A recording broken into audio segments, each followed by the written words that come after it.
ថ្ងៃនេះនាំបងប្អូនទៅមើលនឹងទស្សនាអំពីទីតាំងរីកចម្រើននិងការរស់នៅប្រកបអាជីវកម្មមួយកន្លែងនោះដែលស្ថិតនៅក្នុង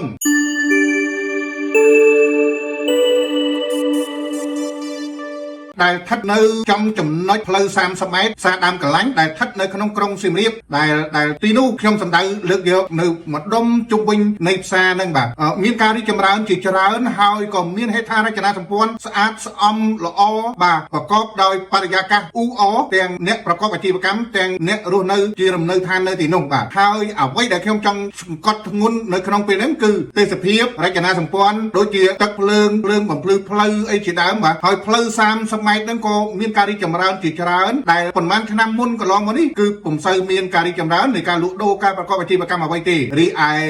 ប្រព័ន្ធអប់រំមានសាលារៀនមានអីជាច្រើននៅទីនោះហើយក៏មានលំនៅឋានដែលជាផ្ទះនៅអចិន្ត្រៃយ៍ក៏បានផ្ទះរស់នៅបែបវិស្មការក៏បានឬក៏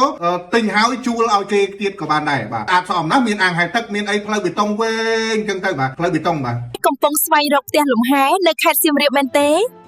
តាក់ទងលោកសារ៉ាត់